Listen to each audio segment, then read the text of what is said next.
Olá, pessoal, sejam bem-vindos a mais um episódio do Ponto de Ebulição, podcast do Quintessa. Para quem não me conhece ainda, eu sou a Ana, sócia-diretora do Quintessa, e é um prazer estar aqui de novo com vocês. Para me acompanhar no papo de hoje, eu tô com a Luísa de Vasconcelos, Head de Negócios SG do Itaú, e com o Márcio Lino, diretor de SG da TIM. A Luísa já atuou na estruturação de mais de 10 bilhões de reais em operações SG entre 2020 e 2021, inclusive a da TIM, com 1,6 bilhões de reais, que é uma das maiores do Brasil. E hoje eles vão contar aqui pra gente um pouco dessa experiência. Bem-vindos, gente. Muito obrigada, Ana. Obrigado. Bom, antes da gente entrar no assunto de hoje, eu queria que vocês contassem um pouco quem são vocês, fora essa mini bio rápida aqui que eu trouxe. Vamos lá, começa por aqui, então. Bom, Luísa, eu sou formada em Direito, mas acabei largando e trabalho hoje com administração e ESG.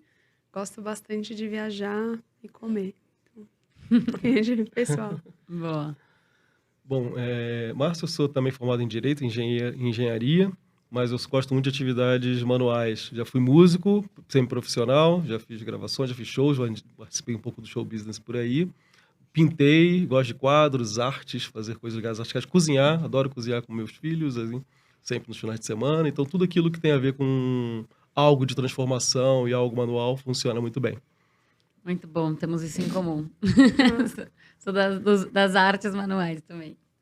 Mas bom, gente, hoje a gente vai falar sobre SLBs e as boas práticas na construção deles. E a gente sabe o quanto que esse mercado tem crescido nos últimos anos. Para trazer aqui um dado para quem está ouvindo a gente, só no primeiro semestre do ano passado foram captados quase 55 bilhões de reais com esse tipo de emissão no nosso país, sendo praticamente o dobro do volume de 2020. Então, tenho certeza que a Luísa tem outros números para complementar aqui, mas só para dar a dimensão do assunto e por que a gente quis fazer um dos temas de episódios aqui do podcast sobre isso. Mas, Luísa, eu vou começar com você. A gente tem diversos tipos de títulos disponíveis no mercado. E vou mencionar aqui 4 deles: os Green Bonds, Social Bonds, Sustainable Bonds e o que eu mencionei como título de hoje dos SLBs, né, Sustainability Linked Bonds.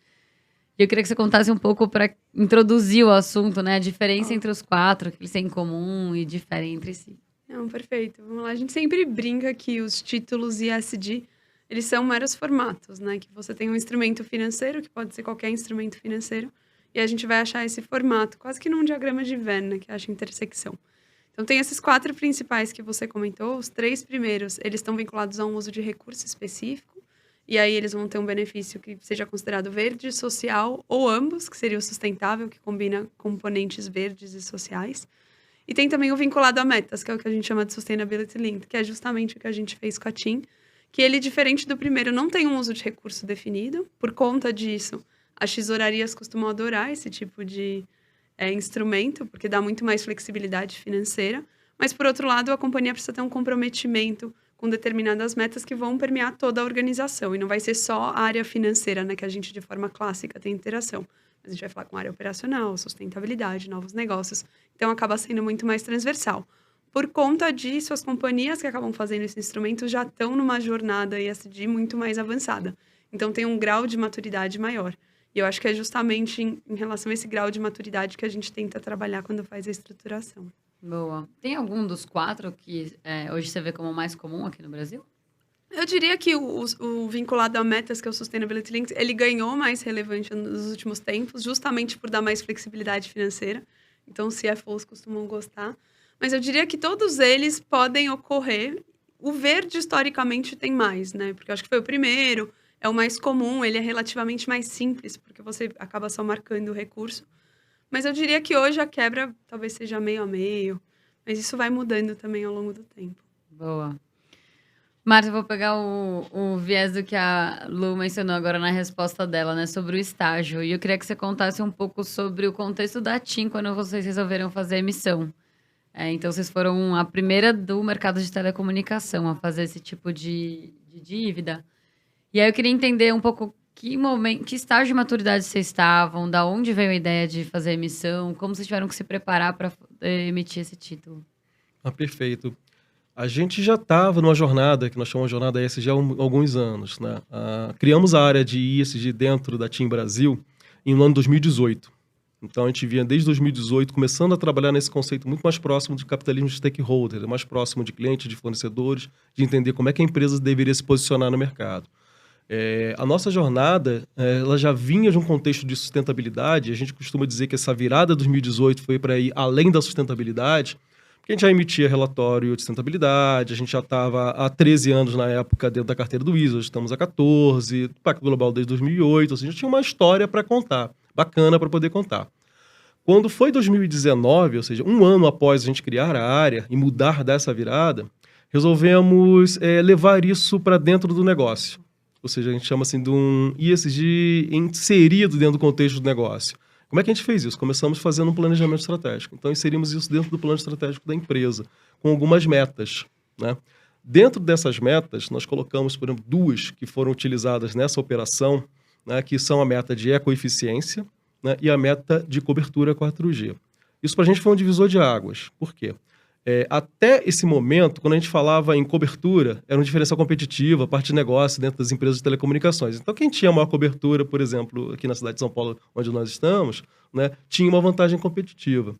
Na hora que você pega isso, né, e você diz para o mercado que você vai cobrir 100% do Brasil com tecnologia 4G, e isso está dentro do viés social, porque naquele contexto de 2019 e 2020, quando nós fizemos a revisão e inserimos essa meta, estava começando a pandemia do Covid, conectividade começava a se tornar uma coisa muito relevante para as pessoas viverem, trabalharem, estudarem, né, cada vez mais, mudou completamente a percepção disso dentro da empresa, né? E aí, o que é a conectividade? A gente transforma a energia elétrica em comunicação. Então, se você faz isso, se você cresce indiscriminadamente, né, e só consumindo energia, você tem um impacto ambiental muito alto. E aí você combina com aquela meta de ecoeficiência, que o que é? Eu tenho que ter mais gente falando, mais gente se conectando na internet com menor consumo de energia elétrica dentro do Brasil. Essas coisas conectaram. Aí o que acontece em seguida, lá no ano passado, quando nós fizemos a emissão? A gente precisava financiar essa brincadeira toda, né? Ou seja, tudo isso dependia de investimentos, telecomunicações intensiva em capital. E aí, por que não financiar exatamente com os compromissos daquilo que nós estamos falando que vamos fazer? Ou seja, a gente vimos que dentro da nossa jornada, dentro da maturidade que nós estávamos naquele momento, uma boa mensagem que a gente podia passar, um bom compromisso, né, que já estava firmado, mas uma mensagem mais forte desse compromisso olha, eu vou captar recursos para poder fazer essa cobertura 4G, vou captar recursos para investir em energia renovável, várias fontes de energia, vou captar recursos para toda a ampliação de cobertura e também para a introdução do 5G no Brasil, e eu vou vincular isso a metas, né, que eu tenha dentro do meu plano ESG.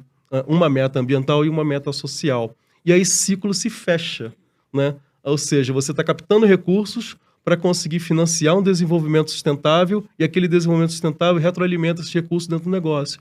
E aí isso muda, dá uma virada de chave dentro da companhia. As pessoas começam a ver isso, né, de uma forma diferente. Não é mais a questão de você fazer uma contabilização, uma accountability, né, uma contabilidade, né, dos seus planos, dos seus relatórios, daquilo tudo que você está alcançando. Mas passa a ser o teu negócio cresce junto com uma meta social, com uma meta ambiental e com metas de governança. Isso para a gente foi um divisor de águas, mostrou para a gente que estava no caminho certo e a gente fechou o nosso ciclo, que a gente brinca de ESG 1.0 nesse momento. E aí hoje a gente está pensando no 2.0 já, para que caminho a gente vai. O que você está trazendo é um pouco da sustentabilidade que estava ali mais olhando para a operação, assim, de gerar impacto positivo, mitigar a geração de impacto negativo, para uma transição de olhar mais para a atividade principal, assim, a integração no core, nessa linha, assim, a mudança? Exatamente, nessa linha. A gente sai daquele modelo no qual eu tenho, por exemplo, um relatório de sustentabilidade, eu sigo o Global Reporting Initiative, né? Tenho os indicadores ali colocando e presto contas para a sociedade sobre a externalidade que a empresa tem e como eu estou mitigando essa externalidade e passo por um passo além, eu dou um salto, né? Por quê? Aí eu começo a fazer como é que o meu negócio se desenvolve de forma sustentável. Essa foi a grande sacada que a gente teve.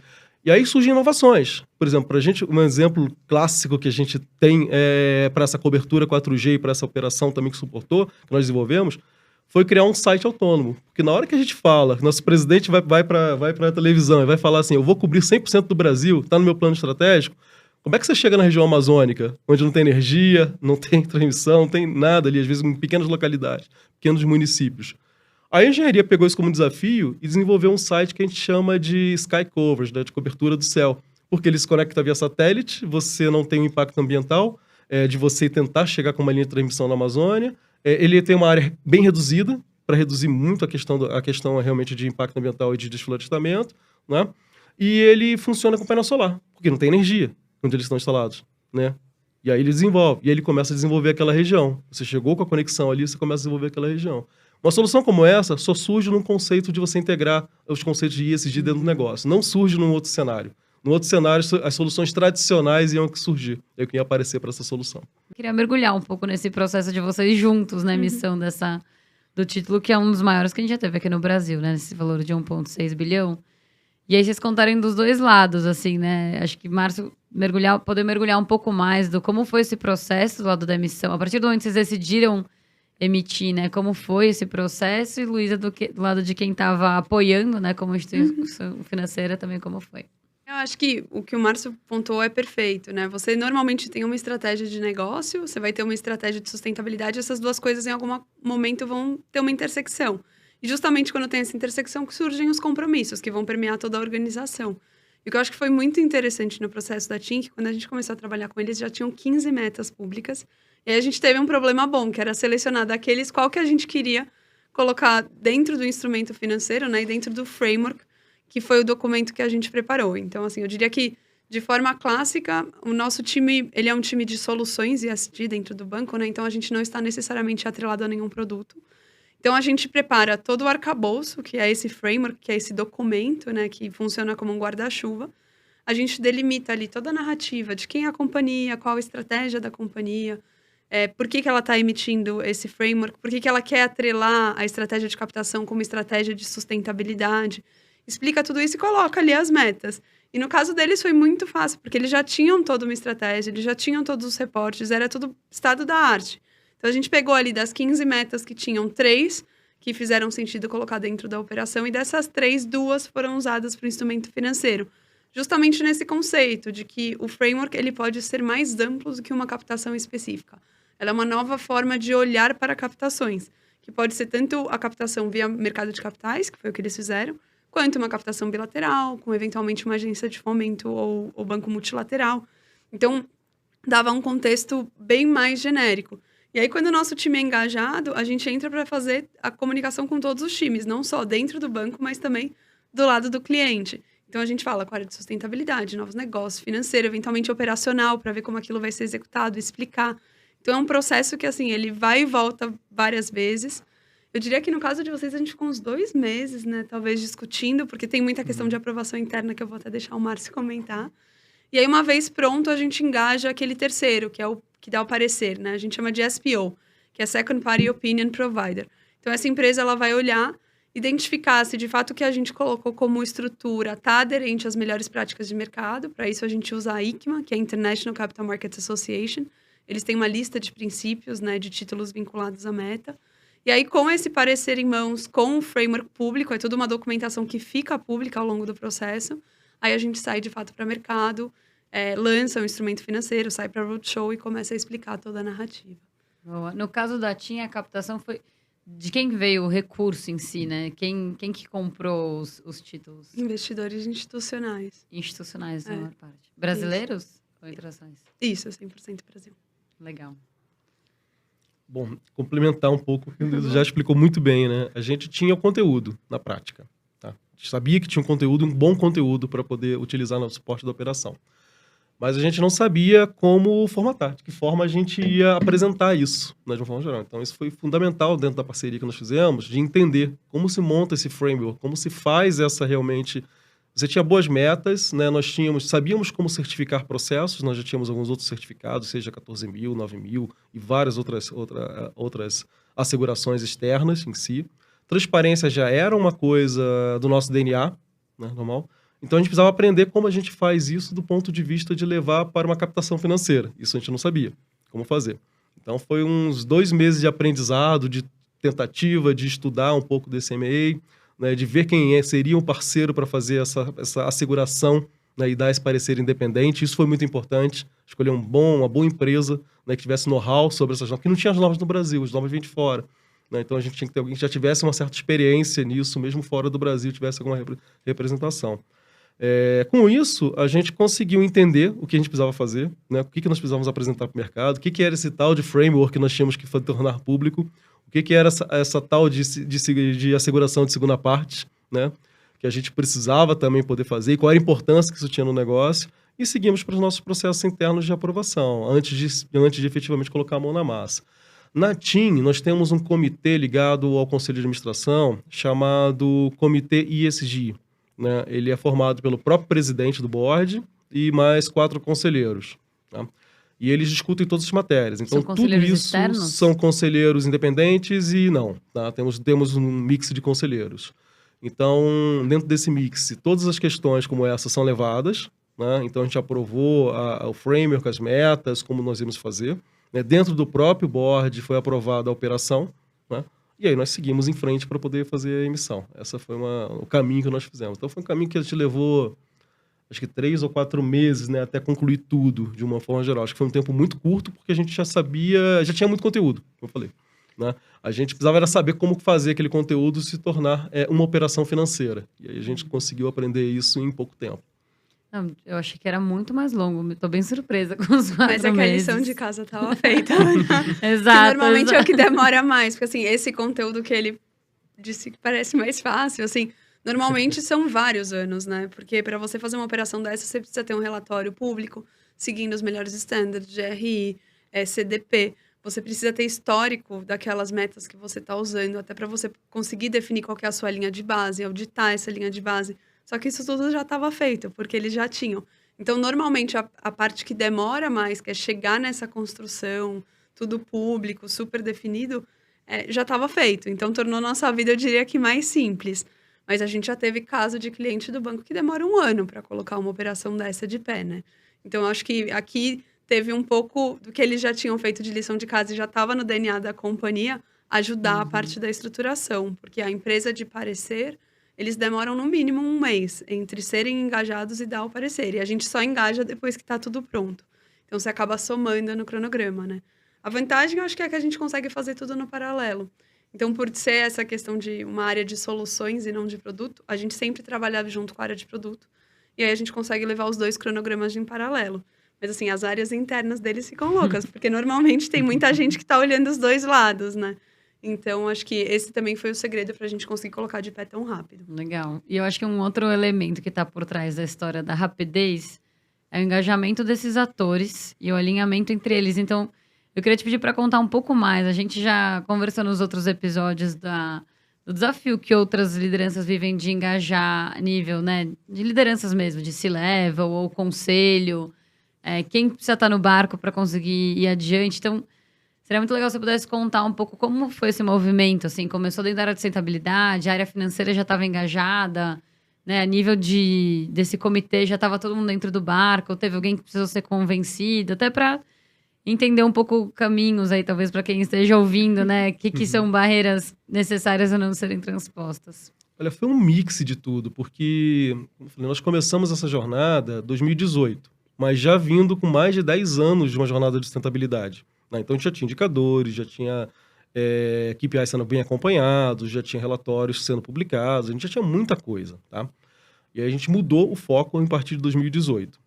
Quando nós fizemos isso, e nós criamos o plano estratégico, o primeiro plano foi feito em 2019, então, ou seja, quando a gente fez a operação em 2021, nós já tínhamos 19, 20, 21, tínhamos 3 anos de ESG dentro do planejamento estratégico da companhia, de rodadas de planejamento estratégico, de acompanhamento de KPIs nesse nível de reporte, tá?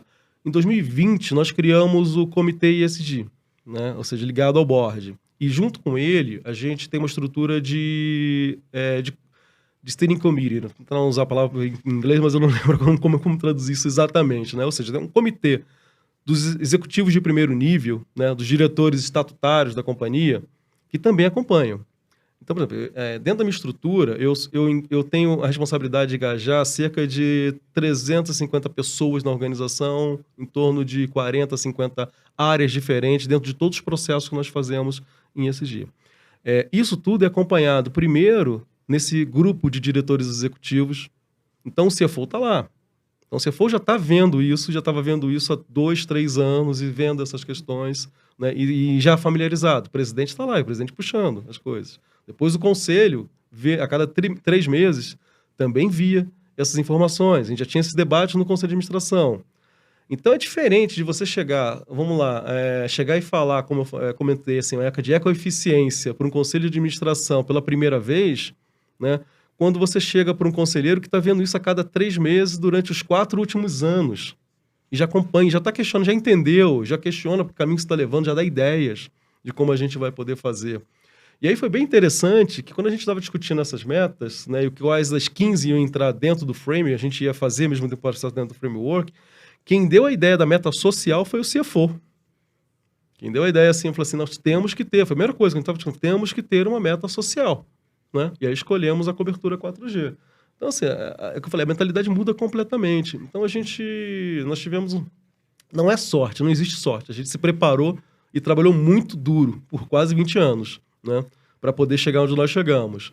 Né? Mas, olha, o trabalho todo foi recompensado na forma de nós termos uma solução mais ágil agora na hora de emitir a operação. Então, eu acho que foi um conjunto de coisas, um conjunto de fatores. E isso facilita também quando você vai fazer a second party opinion, né, e você vai chamar as pessoas que estão envolvidas mesmo nas metas, ou seja, quem vai fazer as metas acontecerem, se realizarem, já estão acostumados a passar por auditoria. Passam por auditoria todo ano dos KPIs, do plano estratégico, né, já estão acostumados a apresentar as informações, já tem rastreabilidade de tudo, sabe?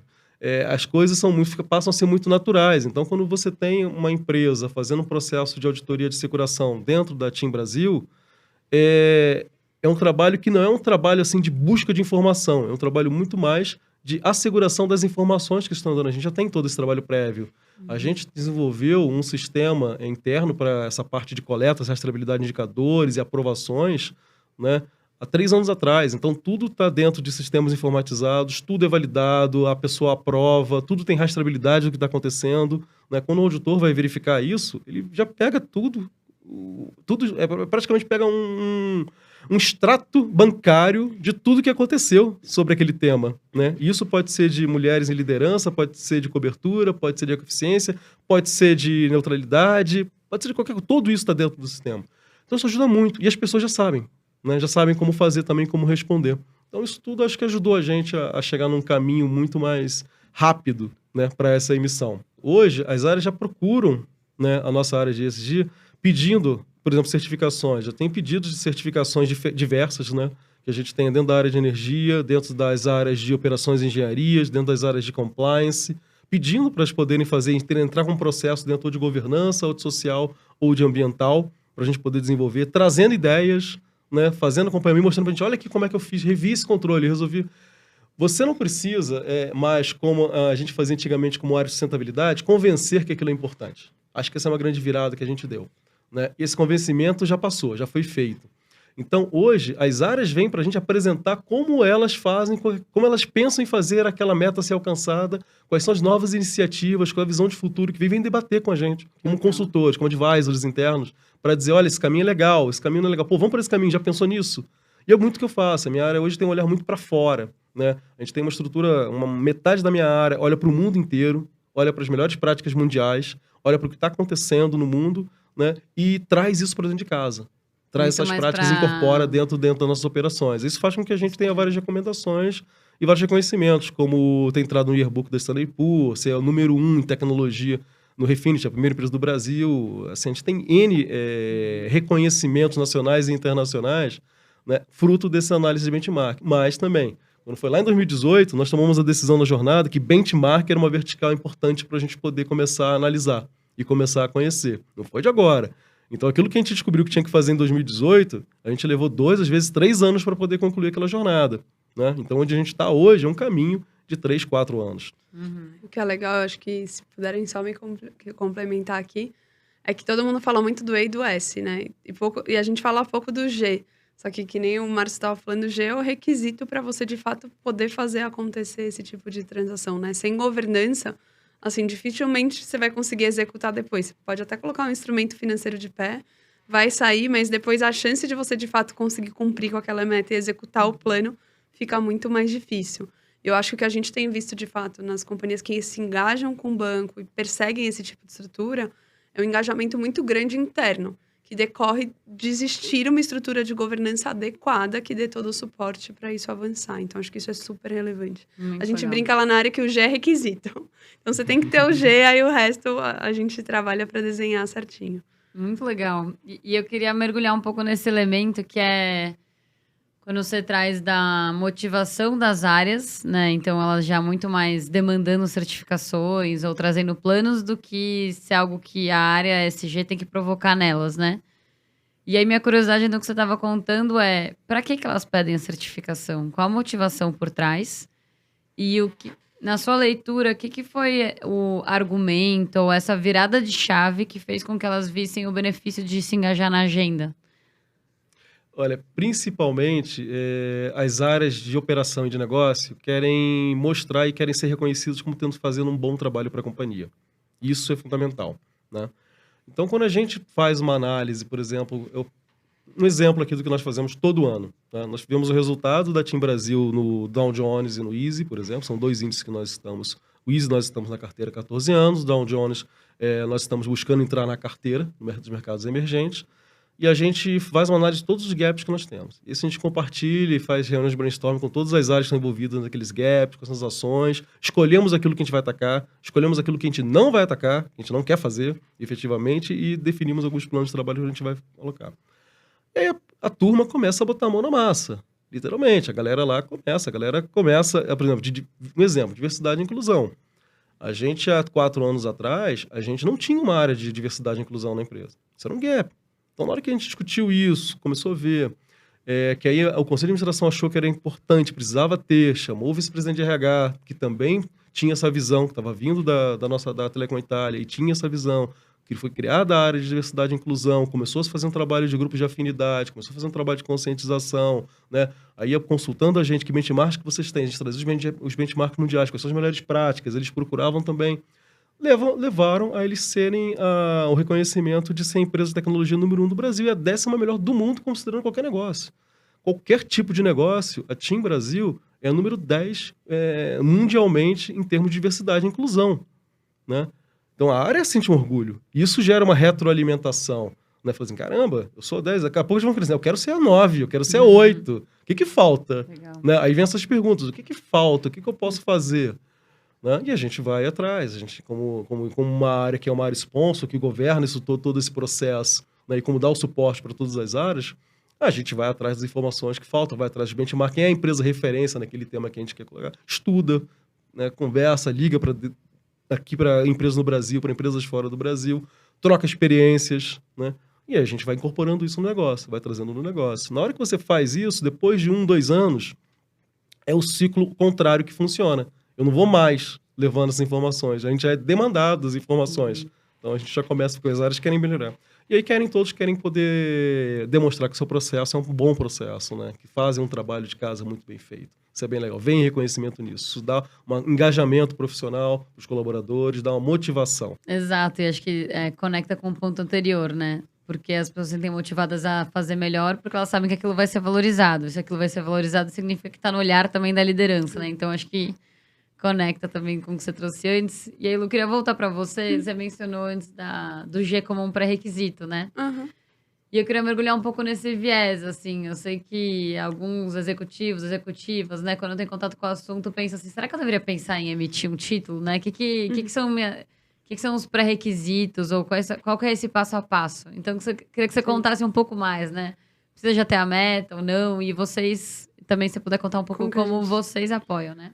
Eu acho que até um ponto para pegar link com o que o Márcio falou é essa questão de ir subindo a régua, né? O que a gente vê ao longo do tempo é que a TIM fez, depois a gente auxiliou outra companhia do mesmo setor a fazer. E sempre você tem que ir melhorando um pouquinho, porque senão, por que você está se propondo a fazer aquilo?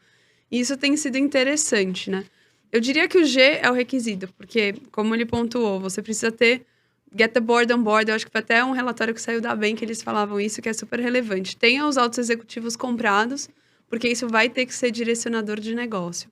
Feito isso, engaje todas as áreas operacionais, porque essas metas normalmente não são metas únicas de um departamento, né? Um departamento sozinho não vai conseguir chegar lá. A gente brinca que é uma agenda muito colaborativa.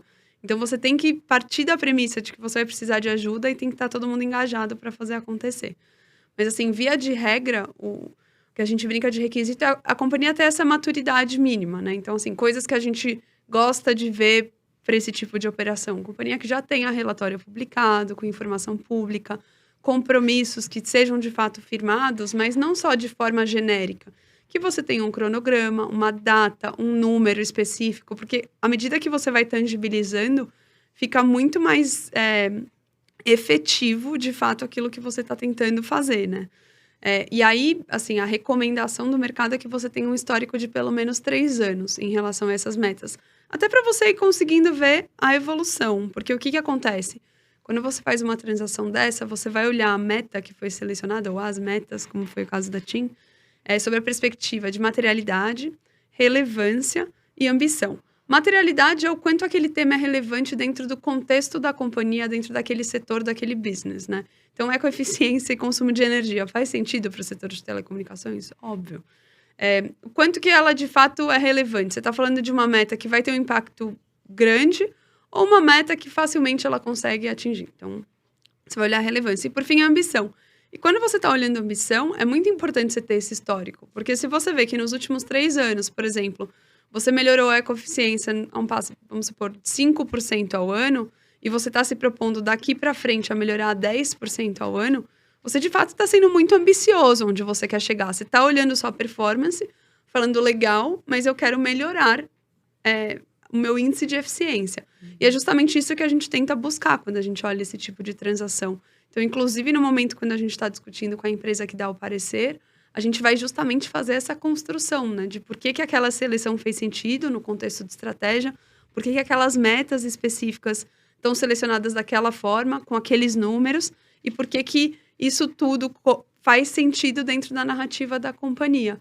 E é uma construção, assim, a gente tem companhia que às vezes chega pra gente e não tem quase nada. Então, a gente tem que explicar que primeiro passo é um relatório, tem que ter a governança interna para acompanhar, para ter o engajamento dos executivos, que nem o Márcio estava falando. Porque senão você pode criar mais um problema do que uma solução. Porque se você coloca uma operação dessa de pé, e isso não está na cultura, no dia a dia, na operação da companhia, vai ser muito custoso fazer aquilo funcionar e garantir que está de pé.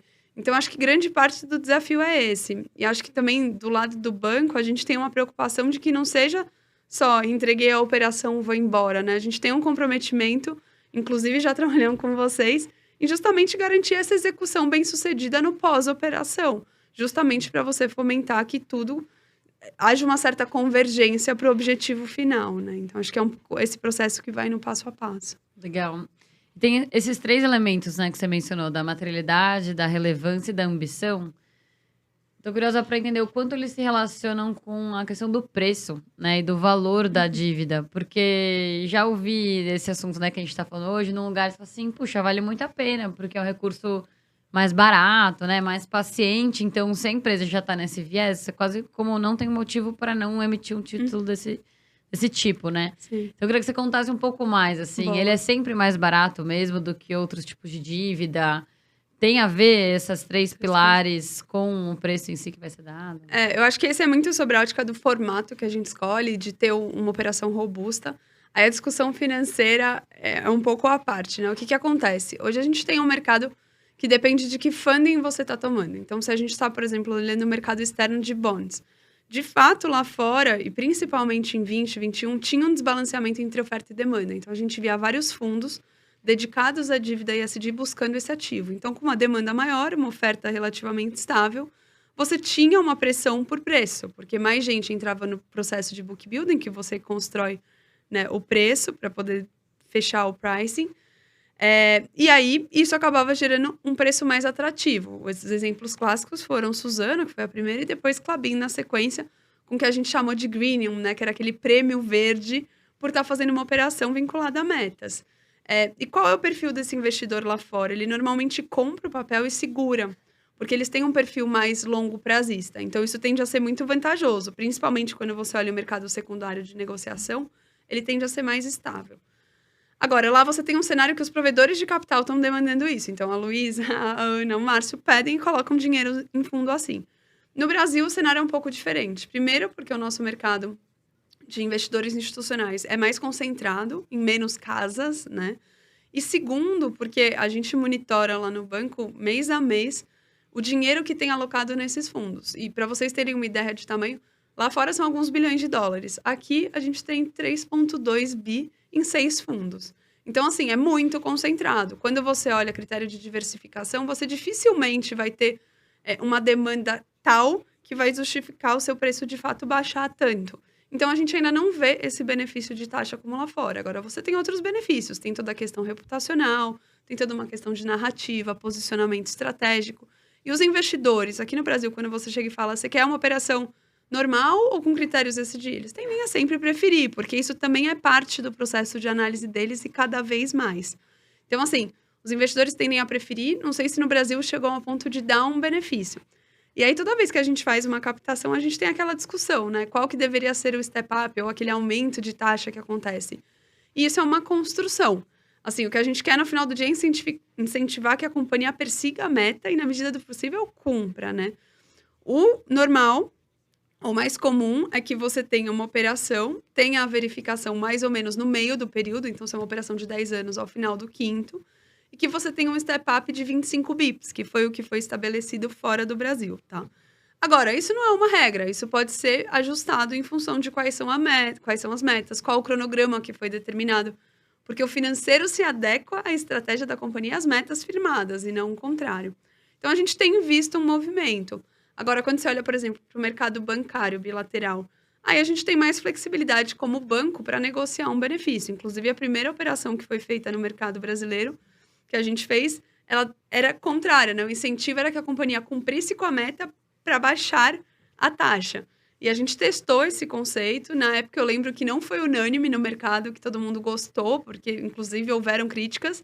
Só que, hoje em dia, a gente está vendo que o mercado externo está começando a usar. Então, o Uruguai até recentemente soltou um framework que ele propõe justamente isso. Então, acho que vai ser um mercado que, ao longo do tempo, vai evoluindo. Mas eu tenderia a dizer que, à medida que ele evolui, as companhias que não estiverem fazendo esse movimento, como a TIM fez, vão acabar pagando mais caro. E não necessariamente ter um benefício. A gente faz muito um paralelo com o inglês, né? Quem falava no começo tinha uma vantagem competitiva, no futuro quem não fala tá atrás. E eu acho que vai ser um pouco parecido. A não ser que a gente consiga, de fato, criar um movimento no Brasil de muito provedor de capital, de fato, demandando isso. Seja porque a gente está alocando em fundos, ou porque, eventualmente, vem um incentivo tributário, ou, eventualmente, porque o Banco Central decide ajustar a alocação de capital para esse tipo de transação. Aí você pode ter algum ajuste. Mas hoje, como tá, eu acho que vai muito mais por questão reputacional, por outros ganhos que a companhia percebe aqui no Brasil. Mergulhar um pouco mais, assim, quando a gente fala de não necessariamente ter um benefício, financeiro em relação aos outros tipos de dívida, a gente está falando isso no parâmetro do cenário onde se bate ou não a meta, e um pouco disso, normalmente funciona, é um cenário, né? que vai ficando mais caro quando eu não bato a meta, ou eu deixo de receber uma parte do valor se eu não bato a meta. Quais são as consequências e benefícios? A gente brinca assim? que são, 2 caminhos possíveis. Você tem o caminho de reforço positivo. Então, você tem uma meta estabelecida. Se você bater, você paga menos. Então, você tem uma taxa mais baixa. Então, você quer incentivar ele a buscar aquilo. Ou você pode ter algo que penalize. Então, você tem uma meta determinada. Se a companhia não atingir a meta, ela vai pagar mais caro. No final do dia, você está tentando gerar o mesmo resultado. Só é diferente de como você está enxergando. Se você quer dar um benefício por ela atingir ou penalizá-la caso ela não atinja. Financeiramente, também quando você calcula, normalmente você acaba chegando no mesmo lugar. Agora, depende de momento de mercado, depende do crédito da companhia, porque normalmente o preço da operação, a taxa que a companhia vai pagar, tem várias variáveis que compõem esse preço. Tem demanda e oferta, tem questão de momento de mercado, tem questão de taxa de juros, tem questão de qual o crédito da companhia, como bom ele é em comparação, como que está sendo negociado créditos similares. Então, tudo isso vai junto. O ESG é um dos aspectos que entra, mas ele nunca entra sozinho. Por isso que quando a gente olha também o mercado externo, é muito difícil você dizer foram X bips, né? Ou a vantagem de taxa foi tal. Porque é muito difícil você isolar cada uma dessas variáveis. É muito mais simples quando a gente olha, por exemplo, o mercado secundário, em que você tem um título sendo negociado com e sem essa característica, que aí você consegue ver, porque é um ajuste simples de prazo. Eu acho que Suzano foi esse caso, né? Porque foi uma das primeiras e teve um descolamento no mercado secundário. Agora, tem vários fatores, né? Você pega a época de pandemia, época agora de eleições, você gera uma volatilidade natural e aí fica mais difícil você dizer o quanto é o ISD ou não é o ISD. Fato é que lá fora existe um bolso adicional para isso. Então, a gente às vezes faz transação e vê mais demanda. Investidor que não entraria numa operação se não fosse ISD, e por ter esse mandato e não estar restrito por região do mundo ou tipo de crédito, ele coloca uma ordem no book. E aí ele está aumentando a demanda. Se a oferta é mantida constante, isso gera um benefício. Um Legal. pouquinho essa dinâmica. Acho que deixar explícito também desse cuidado, né? De, às vezes, alguém que não tem... Tudo que a gente está falando, né? De preparo, seja de governança, de compromisso a longo prazo, cultura, preparo, pode ser uma falsa oportunidade, né? No fim de... Às vezes pode acabar pagando mais caro, né? Ou, né, em termos reputacionais, como você trouxe, uma Sim. perda mais do que um benefício. Então, muito bom os elementos que vocês estão trazendo de profundidade. E aí, Márcio, eu queria voltar para você, assim, porque a Luísa trouxe o elemento da ambição. E a gente até em outro episódio aqui teve um papo sobre as metas, né? Como se estabelece, né? Qual o encontro entre algo que seja ambicioso e desafiador e algo que seja factível de cumprir. Então, eu queria que você contasse um pouco mais as suas metas que vocês estabeleceram, como que foi esse processo, assim. Nossa. Como vocês chegaram no número. Essa é uma batalha, né? Que até chegar no número final, assim, coloca horas e horas e horas de discussão, de debate, de engajamento e de análises para conseguir pensar como a meta é desafiadora ou não. Dar um exemplo aqui, pegar do exemplo que é o exemplo da nossa coeficiência que está na nossa emissão, por exemplo. A nossa meta lá é de 80%. A gente ficou pensando na época, 80% é alto, é baixo, é bom, é ruim. A gente já tinha histórico, tá? Não como meta. Antes de entrar no plano estratégico lá em 2019, a gente já calculava esse indicador. Então, a gente já tinha mais de 10 anos de histórico de indicador para conseguir olhar. Então, isso é fundamental, que você consegue ver como é que você está incrementando ao longo do tempo. E a gente via que estava incrementando, que estava conseguindo melhorar naquele ponto com ações internas, né? Agora, a gente sabia que o 5G estava chegando por aí. E o 5G, o que que é? A TIM sempre defendeu o 5G que nós chamamos de 5G Standalone. 5G Standalone é uma rede toda nova sendo construída e entrando junto com as redes 3G de terceira geração, de quarta geração, que continuam aí sem ser desativadas. Então, o que que é isso? Você triplica, quadriplica o número de elementos de rede, número de antenas e tudo, da noite para o dia, entre aspas, né? Da noite para o dia. Você vai triplicar tudo. O que que é isso funcionar? A meta de eficiência vai para baixo. Óbvio, não é muito empírico, não é muito científico. Naturalmente vai para baixo. E aí você discute, então o que que é essa discussão que nós tivemos assim, nessa época para poder ver? E aí, a meta é algo que pode ser calibrada para baixo, por causa que você está mudando, tendo um salto tecnológico chegando aqui na frente, ou seja, já que a meta vem de lá de trás Tem numa uma outra incerteza a mais, tecnologia, né? ou a meta fica igual. Então, uma decisão de, assim, vamos ficar. Nosso desafio vai ficar na meta do jeito que está, e o que a gente precisa fazer é compensar com um processo que nós chamamos de decomissionamento, essas redes irem sendo desativadas, as redes antigas, compensando, né, esse acúmulo de energia que a gente está colocando no sistema, que a gente está demandando, para não ter um aumento de carga energética, né? E de outra forma também, substituindo as redes que vão ficar por equipamentos mais eficientes, ou seja, mais investimento que veio da operação, dessa operação, né, para conseguir ela ser mais eficiente. Ou seja, nós fizemos uma provocação para ser mais eficiente mesmo, né, aquela questão. Ou seja, vamos manter esse mesmo patamar, independente de estar colocando, como a gente chama, mais uma camada de telecomunicações dentro da nossa operação, né? E aí, como é que isso chega no final? Depois de discussões, reuniões, né? Assim, não tem jeito. É na reunião com o presidente, e o presidente, uma hora, ele bate o martelo, vamos para esse caminho, né? Escuta todos os argumentos, os diretores estão ali envolvidos, o steering está envolvido, apresentamos para o board depois desse ponto, e aí sai, dá batida do martelo. Vamos seguir nesse caminho. Não existe a possibilidade de você fazer um bom plano estratégico, boas metas ligadas a esse de qualquer natureza, seja de governança, seja social, seja ambiental, se você não tem o apoio, né, do seu conselho de administração, não tem o apoio do seu presidente, não tem apoio dos vice-presidentes, da liderança top da organização. Isso só funciona top-down. Não é bottom-up, é top-down que realmente isso funciona. Aí as pessoas entendem como aquilo lá, o caminho da empresa é esse, que a empresa quer trilhar. Não pode ser algo que está subindo que a empresa achou. Não, porque senão não está vinculado ao negócio da empresa. Só fica vinculado ao negócio se vier top-down nessa linha. Óbvio que com os estudos, né, com a participação de todas as áreas operacionais.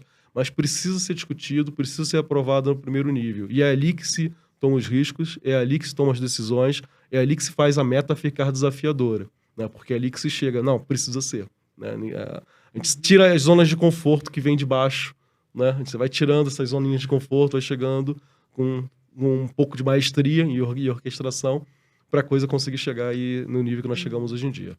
E tem um elemento que você mencionou antes, quando você estava dando o exemplo da Amazônia, que eu queria pegar como gancho, porque eu acho que não é tão intuitivo compreender o elemento social de quando você fala da parte de implementação de infraestrutura de telecomunicação. E eu fiquei curiosa até para entender na prática o quanto que isso teve que envolver questões de produto, às vezes de preço, né? Porque às vezes eu estou disponibilizando a conectividade, mas tem o preço que a pessoa vai pagar para de fato acessar. Então, tô curiosa para ouvir um pouco mais, assim, né? Como vocês tangibilizaram essa meta? Tocou em preço ou não? Né? Qual a lente que vocês enxergam ela dentro do gerar impacto social? Olha, a gente começou a pensar nessa meta na época que nós assumimos até um compromisso com a Anatel de cobrir 350 municípios que não tinham cobertura nenhuma e tinha um requisito que a gente tinha que fazer isso com a agência. Tinha que dar um VPL negativo, tinha que ser economicamente inviáveis. Então a gente começou a ver estudos do IPEA, como a gente começou a estudar esse tema, começou a estudar sistemática com a minha equipe, e vimos que havia uma conexão direta entre a conectividade chegar, o aumento do PIB e o desenvolvimento do IDH naquelas regiões. Então vimos isso com dados no que já existiam de estudos do governo brasileiro. A gente não sabia como fazer, começamos, desenvolvemos soluções, como essa que eu falei de Skyco, fomos desenvolvendo soluções, fomos entrando nesses compromissos de cobertura, né? E num determinado momento, a gente viu, poxa, se isso for sempre pensado no ponto de vista no business case, né, nunca você vai ter 100% do Brasil coberto. As coisas não vão conseguir chegar, a conta não vai fechar, né? E se a conta não vai fechar, não vai acontecer. E aí é um pouco de decisão, realmente, de você olhar qual é o papel social da empresa. Nós somos uma empresa que conecta pessoas, né? E a gente estava no início de uma pandemia, e essas pessoas estão cada vez mais dependentes de conexão em si. Então, foi uma dessas reuniões de steering comitê, né, com o presidente, falando assim, não, então isso agora sai do nosso... Deixa de ser uma questão de plano de negócio, de competitiva, você vai ter o plano A, você vai ser mais caro, mais barato. Tira essa discussão. Se você ficar nessa discussão, a coisa não anda, né? E é social, vamos cobrir, ponto. Vamos cobrir. No contexto todo, a conta vai fechar. A conta fecha, a conta consegue fechar, a empresa continua tendo. E se mostrou realmente como possível, que você vê os resultados da TIM no segundo TRI, né? A gente crescendo quase 20% de EBITDA, né? Com crescimento de receita, com tudo. Assim, essa conta fecha, dá para fazer. É interessante essa integração, né? Como eu trouxe na pergunta, na verdade, né? Do quanto que, mesmo tendo a questão do retorno negativo em algumas áreas, quando você olha no todo, o retorno consegue ser positivo, né? Então, no limite, está sendo integrado as duas esferas dentro do movimento estratégico que a empresa está fazendo, né? Eu queria olhar um pouco para o futuro com vocês. E, Lu, vou começar com você, assim, até se você puder mencionar um pouco de o que você está vendo de tendência global e aqui dentro do país. Mas a pergunta é, o que vocês estão vendo como o futuro do assunto que a gente está discutindo hoje aqui? Então, o que vocês acham que a gente vai estar falando em 2030 ou daqui a 5 anos sobre esse assunto? ESG mais amplo, acho que assim... Ou da emissão dos títulos em si, né, de CLBs. Eu acho que assim, o ESG de forma mais ampla, ele tá vindo cada vez mais para a pauta de negócio. Acho que o Márcio falou é perfeito, né? A gente desvincula talvez daquela discussão de filantropia e traz cada vez mais para a discussão de core. Então, isso acho que vai ser uma tendência natural. Acho que junto com isso, a gente vai ver um movimento cada vez mais de instrumentos financeiros que vão acompanhar isso, né? Então, se até esse momento... A gente tem instrumentos mais customizados, companhia a companhia, emissão a emissão. A gente vai cada vez mais quase que ter produtos de prateleira. Então, se você é uma empresa e quer investir em eficiência energética, vão ter linhas específicas, seja de bancos privados, como a gente, seja do próprio BNDES. Então, acho que esse movimento ele vai se intensificar. Acho que a companhia que não fizer esse movimento, não começar a olhar o tema como negócio, vai ficar para trás. Eu acho que vai ser quase que um diferencial competitivo ela olhar agora, mas no futuro, se ela não olhar, ela vai perder um pouco do que a gente tinha comentado até um pouquinho antes. Em termos de temas, eu acho que uma discussão que vai vir bem forte esse ano por conta de COP, que deve ficar menos talvez em setores que nem de telecomunicações, que tem um impacto menor, mas setores muito intensivos, a agenda climática eu acho que vai vir com tudo, discussões de descarbonização. Então, assim, é nisso que a gente até como banco está apostando bastante. A gente firmou o compromisso de ser net zero, já tem o compromisso de 400 bi para impacto positivo. Então, acho que as duas coisas vão andar muito juntas e, de certa forma, convergir. Eu concordo com todos os pontos que a parte de agenda climática é algo que vai estar, já está presente e vai estar mais acentuado nos próximos anos. Mas do ponto de vista de uma empresa, de qualquer negócio que ela seja, não precisa ser uma empresa de tecnologia como a TIM, a conexão com os clientes, o mercado consumidor, acho que vai ser o grande passo e salto do ESG no futuro, né? Ou seja, a gente já está hoje, empresas que estão no mesmo patamar que nós estamos, a gente já considera que está inserido dentro do negócio. Então, quando você pensa um produto, não é mais aceitável você apresentar um produto que você tenha um impacto climático, que você não pense em descarte de resíduos, que você não tenha efetivamente algo ligado à economia circular, sabe? Tudo isso vai vir com um design do produto, independente de onde você esteja, que negociador que você está. Qual o próximo passo? Como é que você conecta isso e traz os seus clientes, os seus consumidores dentro desse ecossistema, colocando isso com você? Eu acho que esse é o próximo passo. Tem empresas que já estão fazendo isso, por exemplo, oferecem ofertas para o consumidor gerar as emissões daquilo que ele está consumindo, né? Já é uma parte de engajamento de clientes, dos stakeholders, né? Tem empresas que também procuram fazer que os clientes participem de ações sociais que ela está promovendo. Acho que esse é o futuro, porque está vindo uma geração consumidora por aí, que é o que vai garantir a longevidade das organizações, que ela é muito mais consciente do que a geração que está hoje no topo do mercado de trabalho, no topo da cadeia de consumo, né? Então, essa geração que está vindo agora, ainda na base da cadeia de consumo, daqui a 10 anos vai estar no topo da cadeia de consumo, e ela vai querer empresas com propósito.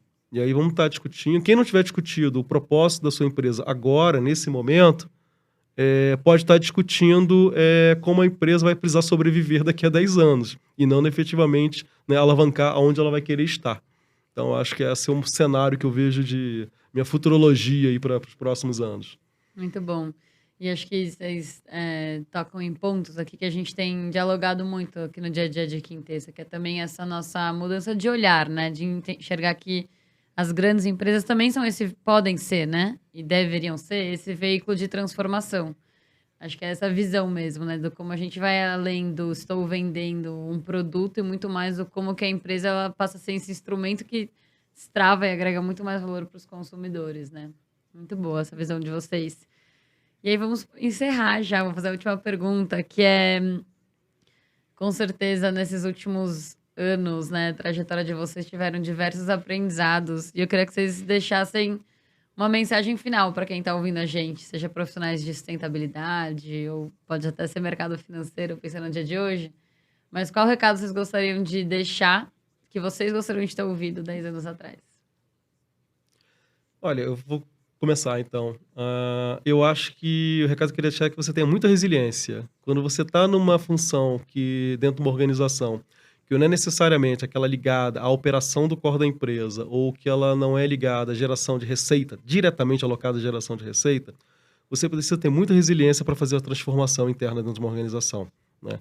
Então, as pessoas que não têm essa resiliência, elas acabam se acomodando e ficam naquela questão do by accounting, né, contando as histórias, né, passadas e tentando mitigar as externalidades. As pessoas que têm essa resiliência são as que dão um salto, fazem as organizações dar o salto e ir além. Então, eu diria esse recado: seja resiliente. Você vai ouvir muito não, vai ouvir muita gente que não vai acreditar, né, e depois de alguns anos, essas pessoas que te deram não, que não acreditavam, vão ser seus parceiros dentro do que você está desenvolvendo, do que você está resolvendo. Eu acho que se permite, eu concordo muito que resiliência é crucial. Mas eu adicionaria talvez a humildade também. Eu acho que num tema como esse, que cada vez mais fica transversal, qualquer análise ela precisa ser feita com vários ângulos. Eu acho que você precisa ser muito humilde para saber que ninguém sabe tudo, que você vai aprender e que muitas vezes o ponto de vista de outra área, de outro departamento, de alguém de dentro ou de fora pode agregar muito no processo.